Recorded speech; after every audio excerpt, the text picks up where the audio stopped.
Unions are making the case for the minimum wage to rise by possibly more than 7%. They say wages have to keep up with inflation. Live to Trudy McIntosh. Trudy, any reaction crucially from Labor on this so far? Well, the government not willing to commit itself to a position as we head into this now pretty feverish debate over the next month or two as to what should happen with the minimum wage. This is a decision made every year by the Fair Work Commission, but the first of these submissions are due by the end of the month. Business, no surprise here, warning that any sort of increase that would match the headline inflation rate at the moment would lead to job losses. But unions argue that workers are going backwards unless we see wages keep up with that inflation. The latest read we had on that in terms of the headline number for the December quarter was 7.8%, but we've heard the Treasurer indicate he believes that that was the peak, and so it will come down over time. These were the 6 unions this morning publicly making the case that the minimum wage rise and then the awards that are tied to that should keep pace with inflation, so potentially higher than a 7% rise. The ETU, the ACTU, the AMWU. The AMWU says that the bare minimum it should beat inflation. The CFMEU says anything else, but that would be a cruel blow to workers. As for the government, last year the Prime Minister on the campaign trail got himself into a situation where he agreed, yes, workers should not be going backwards, and by very definition that means that they should at least be getting a wage rise to match inflation.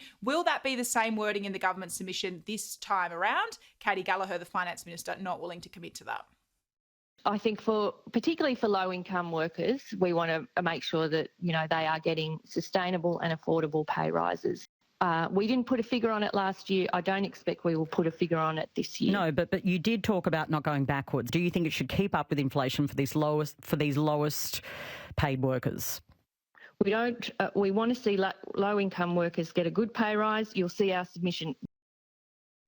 Trudy, it's the final sitting fortnight before the budget break. What's the latest on the various Senate standoffs?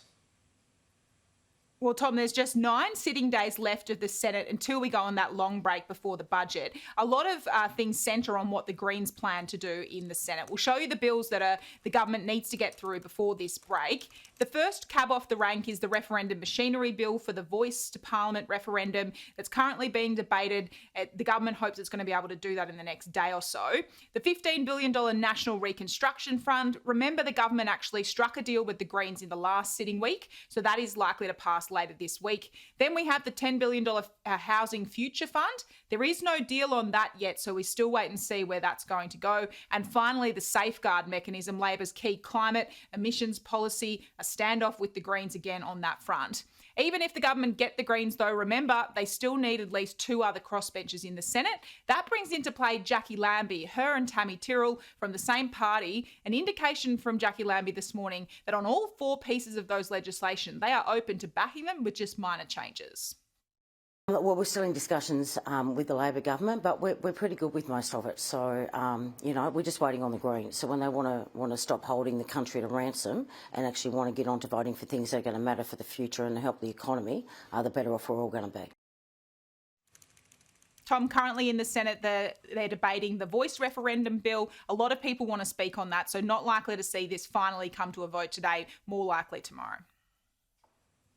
Trudy, thank you.